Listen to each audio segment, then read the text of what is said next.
Para jamaah yang dimuliakan oleh Allah, nasihat Al-Imamul Haddad di malam hari ini, masuklah kita di Mabhathul Muhlikat, pembahasan yang bercerita tentang hal-hal yang dapat mencelakakan umat manusia.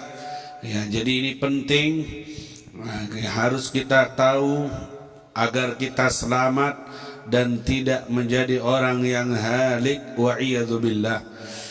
Harus tahu mana pagarnya, mana batasnya yang harus kita hindari dan kita jauhi. Seperti biasa, kebiasaan Al-Imam Abdullah Alwi Al-Haddad mengawali pembahasannya dengan berdoa, aghnanallahu wa iyyakum bihalalihi an harami wa bita'atihi an ma'siyatihi wa bifadlihi amman siwa. Semoga Allah mengkayakan kita dengan rezeki yang halal daripada yang haram. Semoga Allah memakmurkan hidup kita dengan taat daripada maksiat, serta mencukupkan kita dengan karunia-Nya daripada yang lainnya. Ini doa biasa kita baca di setiap selesai sholat Jum'ah, dan yang mengamalkannya membaca 4 kali setelahnya, maka dijamin rezekinya akan lancar dan imannya akan terjaga sampai ketemu dengan Jumat yang satunya. Seperti yang telah kita disebutkan dalam kitab Kashifatus Saja, Sarah Safinatun Najah, kamu akan dapati keterangan itu tentang doa ini. Kemudian sebelumnya baca Fatihah 7 kali, baca Kulhu 7 kali, Muawwidzatain 7 kali. Ini semua bacaan-bacaan salafun saleh yang dibaca setelah sholat Jumat. Tidak pulang langsung setelah salam keburu yang mau kemana. Baca, ikuti bacaannya imam, budayakan duduk sebentar dan aminkan doa yang telah diajarkan. Maka insyaallah jaminan dari Allah sampai Jumat yang akan datang, dijaga iman dan rezekinya, insyaallah dilancarkan oleh Allah Subhanahu wa ta'ala. Baik, doanya luar biasa.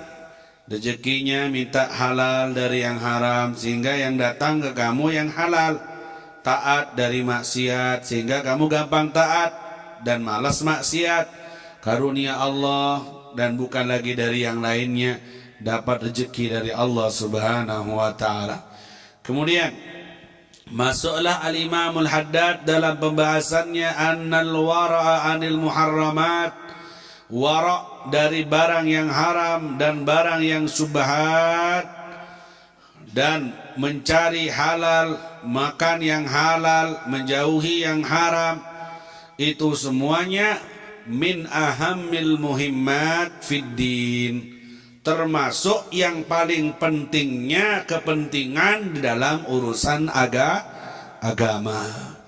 Ini paling penting. Jadi Islam itu bukan hanya sholat, bukan hanya zakat, bukan hanya haji dan umrah, tapi lebih penting dari itu juga adalah meninggalkan yang haram, meninggalkan yang subhat, memakan yang halal, jauhi yang haram. Kalau ada orang cuma sholat sampai hitam dahinya, sedekah sampai habis uangnya, tapi dia masih terjerumus dalam pekerjaan yang haram. Kerjaannya togel misalnya, kerjaannya misalnya ribawiyah, riba, rentenir. Waduh beb, kalau muharraman beb, Masya Allah nyantuni anak yatim. Masya Allah kalau sudah Muharram Ramadan beb, ngobral uangnya diberikan kepada semua. Percuma. Semua itu percuma kalau tidak ninggalkan barang yang haram. Percuma. Wa ta'atun mimman haram man ya'kulu mithlul bina'i fawqa maujin yuj'alu. Ketaatan yang dibangun dari hal yang haram sama dengan bangun rumah di atas lautan. Nah, ada gunanya, hambar. Butuh berapa semen tuh? Ya, butuh berapa itu? Tidak bisa bangun di atas laut yang dalam, terbawa air, semennya, pasirnya, tidak terbangun, percuma. Sudah sedekah 1 miliar, sudah puasa Senin Kemis, kalau masih ada barang haram yang dikerjakan, percuma, hancur dan hilang semuanya. Wa iyadzubillah. Makanya sekarang babnya bab wara. Harus hati-hati menjauhi, meninggalkan yang subhat, lebih-lebih yang haram. Wa min afdal ma yataqarrabu bil ibadu ila Allah.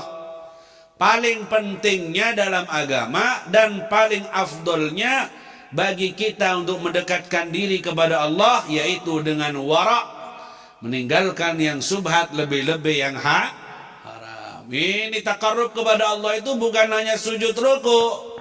Takarrub mendekatkan diri kepada Allah bukan hanya wiritan, bukan hanya sedekah, haji umrah, tapi paling afdolnya takarrub kepada Allah adalah diantaranya yang paling afdol juga, yaitu meninggalkan yang haram, meninggalkan yang subhat. Tak jelas halal haramnya. Man waqa'a fi subhat waqa'a fil haram karra'i yar'a haula al-hima yusiku an yaqa'a fi. Enggak beb, ini belum haram beb, masih samar ini beb, semi. Tak jelas yang halal apa haram, gak apa-apa wis, ni sekoni pes-tepes kakan. Jangan kalau orang sudah terbiasa ngentengno ke barang yang subhat, lama-lama dia akan terjerumus pada yang haram. Seperti pengembala kambing. Dia mengembala kambing di tempat, di perbatasan dari tanahnya orang. Kalau dia ada hati-hati, lengah, mungkin kambingnya masuk ke tanahnya orang. Akhirnya kecemplung dan ngambil tanahnya, rumputnya orang. Jadi perlu hati-hati. Tidak bisa kadang orang itu tidak langsung melakukan hal yang haram. Pertama yang makruh dulu, yang subhat dulu, terus baru terjerumus kepada yang haram. Begitu akhirnya karena yatasahal, yataghafal bisubhat, nyantai, ngeremehkan dengan yang subhat, akhirnya ngeremehkan nanti dengan yang haram. Wa'iyadzubillah. Orang wali itu jangankan yang haram, yang makruh saja tidak pernah dilakukan. Mahamamtu makruhan mundu arba'ina sanah qala qailuhum. Ada yang bilang selama 40 tahun saya tidak pernah kepikiran ingin melakukan yang makruh, apalagi yang haram. Coba bayangkan. Banyak orang Islam ini sekarang nganggap barang yang makruh kayak mubah. Kabopo cuma makruh, untuk haram. Rokok ya apa rokok? Makruh kabopo. Jadi kiai kalau ngerokokan makruh, dianggapnya biasa, padahal makruh itu hal yang dibenci sama Allah. Tiap hari dia melakukan hal yang dibenci oleh Allah, lama-lama dianya juga dibenci oleh Allah Subhanahu wa taala. Akhirnya karena tidak ada wara, dia gampang terjerumus pada yang diharamkan oleh Allah Subhanahu wa taala. Orang saleh itu jangankan yang haram, yang makruh saja tidak pernah kepikiran.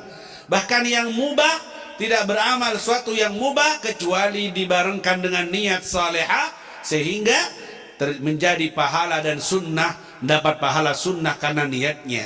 Wa inna wa bi aklil quwa li ta'atillahi lahu maqad nawa. Makan itu sunnah, mubah, makan itu. Tapi ketika diniati untuk taat kepada Allah, akhirnya dapat pahala dengan makannya, dapat pahala dengan mandinya, dapat pahala dengan tidurnya, karena dibarengkan dengan niat yang saleh. Sehingga mubahnya pun jadi takarrub kepada Allah oleh orang-orang yang saleh itu. Lebih dari itu, sunnah yang diamalkan tak lepas dari sedikit pun dari gerak-geriknya. Jadi pembahasan kita malam ini adalah wara', meninggalkan yang subhat, lebih-lebih yang haram, dari urusan rezeki, dari urusan makanan. Allah berfirman dalam Al-Quran, Ya ayuhan nas kulu mimma fil ardi halalan thayyiba. Hei manusia, makanlah dari bumi ini yang halal, yang thayyiba, yang sehat, yang halal. Jangan asal semua makanan dimakan. Yang haram, Kalau ente makan walaupun nikmat dan lezat akan jadi penyakit. Thayyiban, yang baik, yang sehat. Kalau tidak sehat, ngikuti nafsu terus semuanya yang mau dimakan, yang diharamkan sama Allah dimakan, jadi penyakit. Seperti virus corona ini dikabarkan menyebar karena di kampung Wuhan sana semua yang dimakan. Tikus dimakan, ular dimakan. Ada pasarnya di sana. Ya, akhirnya ada virus dari hewan-hewan itu. Apalagi kelelawar dimakan. Coba dibuat sop kelelawar. Kodok dimakan. Mau sampai? Ada pentol-pentol kodok itu. Ditulis-tulisannya pentol daging sapi. Ternyata pentolnya kodok dibuat. Semua yang dimakan akhirnya melanggar aturan Allah, timbullah penyakit. Ini ma asabakum min musibah fa bima kasabat, buah dari tangan manusia sendiri. Ngikuti nafsunya. Udah bukan zamannya makan sapi kambing. Itu dari dulu, zaman sekarang makan tikus, makan ular. Akhirnya jadi penyakit kayak gitu.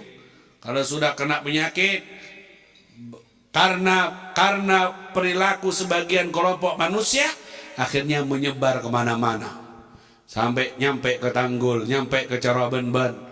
Akhirnya harus rapid test, disuntik, bayar 400, bingung. Akhirnya libur sekolahan, pondokan diperpanjang liburnya, senang santri-santrinya. Berharap semoga corona terus menyebar, kata si santri, supaya liburnya diperpanjang. Ternyata coronanya ada hilang-hilang. Akhirnya sama presiden dibuat new normal, normal yang baru, budaya yang baru. Kita harus berdamai dengan corona. Corona tetap ada, tetap jaga kesehatan. Akhirnya masuk kembali dan beraktivitas kembali. Ya, pelan-pelan insya Allah. Nah, kita semua tidak terkena penyakit ini, selamat insya Allah, dan segera diangkat oleh Allah Subhanahu. Makannya yang halal, yang thayyiban, yang halal. Wala tattabi'u khutuwati syaitan innahu lakum aduwwum mubin. Jangan ikuti langkah setan, sungguh setan itu musuh kamu yang nyata. Nih kalau ingin tahu musuh kamu siapa? Allah yang berfirman aduwwum mubin. Musuh yang nyata untuk umat manusia adalah setan. Jangan nyari musuh tambahan. Cukup setan musuh kamu. Ini sudah musuhi dan hadapi. Ini sudah tahu setan tak berhenti memusuhi dan mengganggu, saya nambah musuh lagi. Tetangganya dimusuhi, temannya dimusuhi, temannya dimusuhi. Wa iyadzubillah, saya kurang musuh. Akal yang normal dia minta tambahan sahabat, tambahan teman, tambahan saudara biar bantu hidupnya. Ini orang malah minta tambahan musuh. Sudahlah setannya banyak, tidak putus asa mengganggu, saya minta tambahan musuh. Itu temannya salah paham sedikit, dimusuhi. Teman bisnisnya, saudaranya, tetangganya, wa iyadzubillah. Akhirnya lama-lama jadi setan dianya. Nah ini cukup, jangan ngambil, jangan cari musuh baru. Musuh kalian sangat berat. Kata Al-Habib Ali Habsyi, wahfadil qalba an yulimma bihi syaitan wan nafsu wal hawa wad daniyah. Musuh kamu itu setan, dunia, hawa nafsu. A'da aduwik nafsuka allati baina janbaik. Bahkan musuh yang paling dahsyat nafsu yang ada dalam jiwa ragamu itu. Jangan cari musuh lain, menghadapi yang tiga ini berat. Sering kalah kita. Jangan nambah musuh-musuh lagi karena keegoan kita. Ya, kalau kita mau nambah musuh, saudara dimusuhi, teman dimusuhi, sahabat dimusuhi, itu buah dari kekalahan kita dalam menghadapi musuh hawa nafsunya. Akhirnya berbuah sombong ke orang, benci ke orang, musuhan sama orang. Karena kita kalah menyetir hawa nafsu dan ngikut bujuk rayuan setan, wa iyadzubillah. Ayat selanjutnya, wa kulu mimma razaqakumullah halalan thayyiba. Lagi, makanlah dari apa yang Allah beri rezeki kepada kalian, yang halal, yang baik. Allah yang ngasih semuanya. Dari mana kita tahu halal? Dari mana kita tahu baik? Dari ulama, dari ilmu. Makanya belajar dari ilmu, dari yang halal. Halalan thayyiban, yang baik. Kalau yang tidak baik jangan dimakan. Itu rokok tidak bagus. Itu rokok ada virus, berpenyakit, jangan disedot terus. Lama-lama nanti paru-paru kamu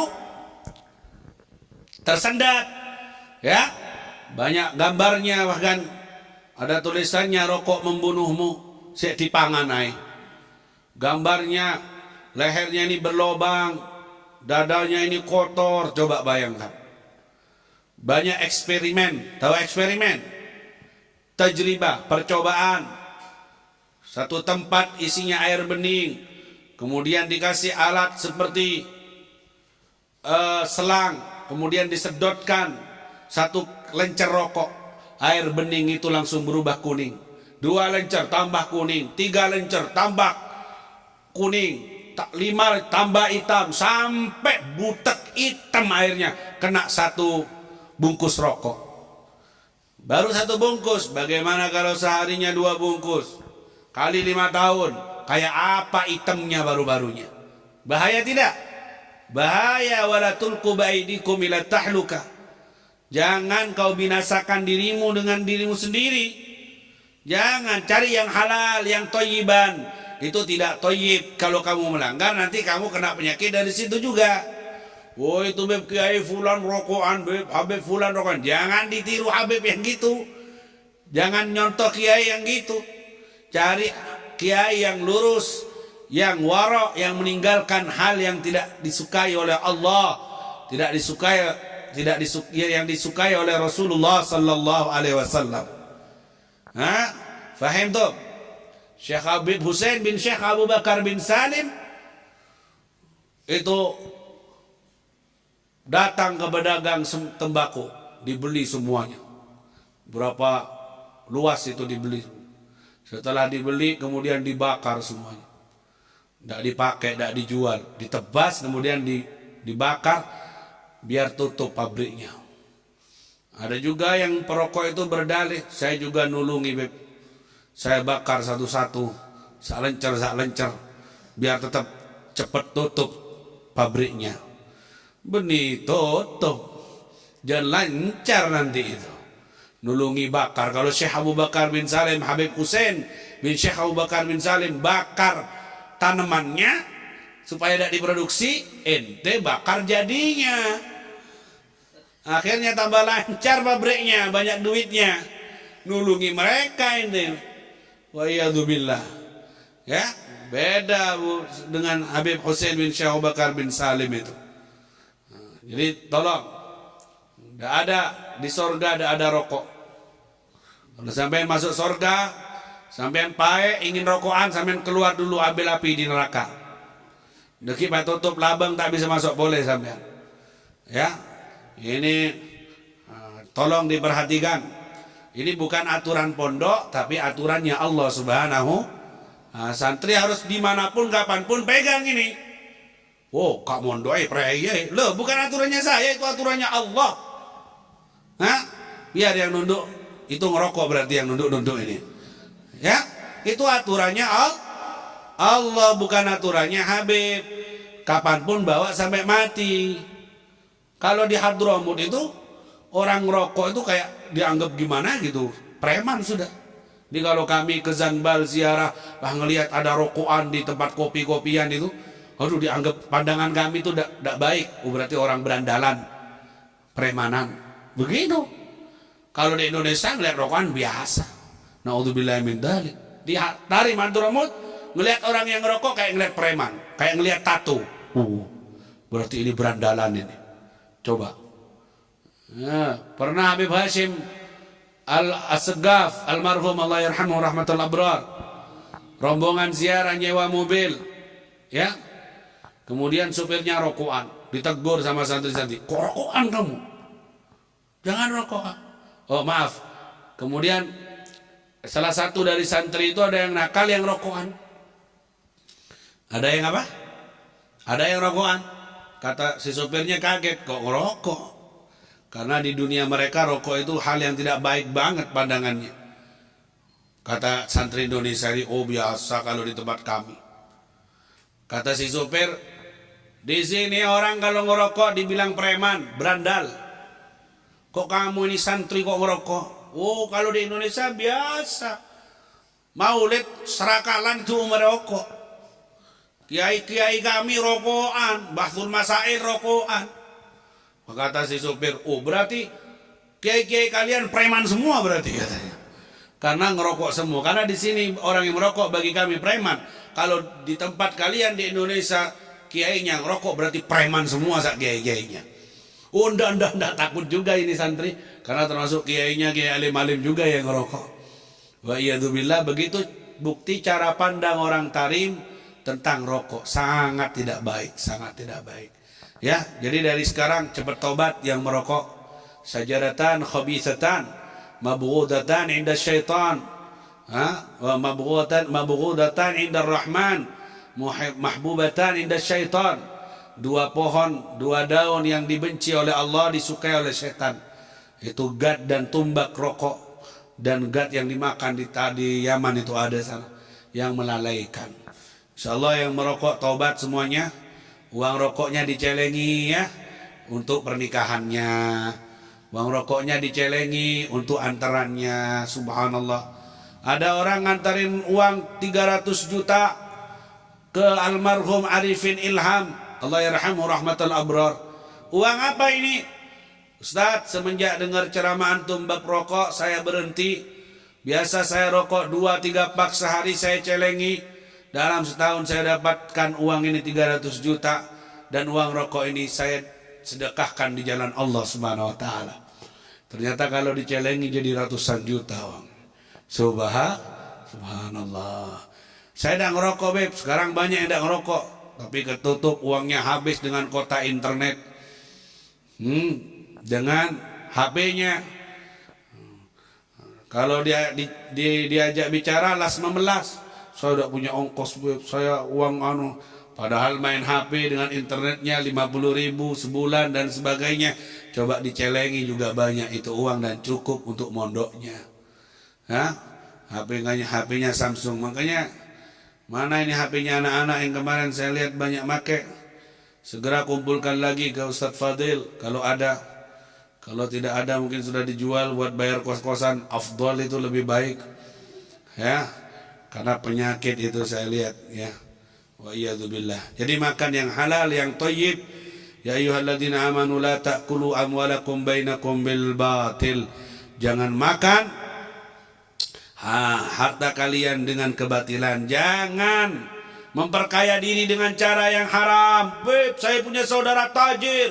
Ternyata bosnya narkoba. Yang dijual adalah pil-pilan.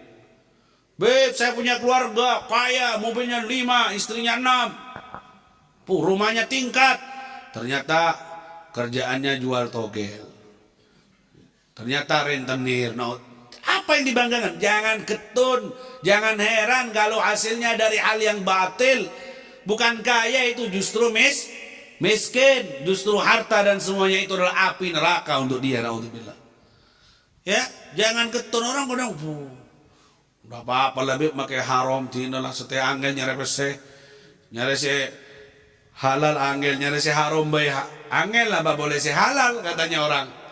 Nyari yang haram aja susah bet sekarang bet. Apalagi yang halal. Omongannya setan ini. Ya, omongannya tidak mungkin Allah nyuruh kita makan yang halal kalau tidak disediakan oleh Allah SWT. Kamu saja yang utaknya haram. Sehingga menutup ruang halal yang sempit. Akhirnya pandangannya yang haram saja. Jangan kau hasilkan harta kalian dengan hal yang batil, dengan merampok, dengan mencuri. Wa iyadzubillah, ngambil haknya orang. Wa iyadzubillah. Seperti zaman sekarang dengan corona ini dijual belikan. Orang sakit diabetes dibilang corona biar dapat uang. Akhirnya dia dapat uang dari penipuannya, memvonis pasien yang tadinya bukan corona dibilang corona. Cairlah uang. dapatlah uang dia. Kasihan keluarganya yang nunggu matinya biasa, sesak nafas biasa, sudah penyakitnya, langsung divonis corona, langsung cair uang karena penanganan COVID sudah disiapkan sama pemerintah sampai 700 triliun. Katanya menurut kabar satu pasien satu hari 15 juta kalau itu positif jadi dari corona. Akhirnya carilah dia pasien sakit sekali corona, sakit corona. Allah lah kening corona kabeh seperti rumah sakit. Coba dijual belikan uang. Nah, penyakit mengambil kesempatan, ambil rezeki, ambil uang di dalam penderitaan orang lain. Ini yang terjadi di sebagian orang, oknum yang tidak bertanggung jawab melakukannya. Wa iyadzubillah. Dikiranya maling itu yang masuk rumahnya orang tengah malam tok. Jadi kalau yang ngambil haknya orang lewat penyakit, vonis dolim, ini kiranya bukan maling, bukan rampok. Maling yang sopan, beb. Pakai tanda tangan, ya, pakai organisasi. Wa iyadzubillah. Hati-hati kamu wahai para dokter, wahai para perawat, wahai para pejuang, wahai pekerja. Jangan cari rezeki dengan cara yang batil. Hati-hati, itu amanah. Hati-hati kamu wahai para pejabat. Hati-hati kamu wahai para pedagang, semuanya. Jangan sampai ambil rezeki dengan cara yang batil. Curi timbangan, ambil haknya orang, bohong, jadi makelar, bohong, nipu orang. Haram re, kola karena segemi, padahal 10. Jual to 50, kurang ajar. Gendruwo ya. Ada orang yang kayak gini, bohong-bohongan ini. Wa iyadzubillah. Jangan ente tajir dari barang yang haram. Itu hakikatnya bom waktu yang akan meletus, menghancurkan hidupmu, menghancurkan keluargamu, menghancurkan dan menyengsarakan di kemudian harinya. Wa iyadzubillah. Bersabarlah dengan yang halal walaupun sedikit, karena itu mendatangkan keberkahan. Man ata Allah, man ata Allah. Allahumma shalli ala Muhammad.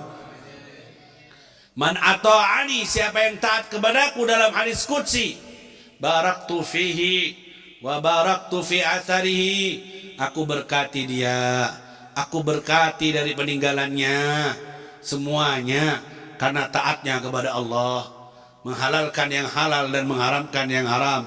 Wa man asani ghadibtuh, siapa yang maksiat kepada aku marah. Wa idza ghadibtu la'antuh, kalau sudah aku marah aku laknat dia. Wa inna laknati tablughu sabi' minal walad, dan laknatku sampai ke-7 dari keturunannya. Wa iyadzubillah. Semoga kita diselamatkan oleh Allah Subhanahu wa taala. Makanya doanya Imam Haddad diawali, aghnana Allah wa iyyakum bihalalihi an haramih, amin, wa bi ta'atihi an maksiyati, amin, wa bi fadlihi amman siwah. Atau yang dibaca oleh kalian, Ya Allah ya Ghani ya Hamid ya Mubdi ya Mu'id ya Rahim ya Wadud, aghnina bihalalika an haramik wa bi ta'atika an maksiatik wa bi fadlika amman siwak. Itu permintaan kita. Semoga dicukupkan dengan yang halal, disibukkan dengan taatan, dan serta dihujani dengan karunia dari Allah Subhanahu wa taala fi khairin wa lutfin wa afiyah, wa ila hadratin Nabi al-Mustafa Muhammad sallallahu alaihi wasallam. Al-Fatihah.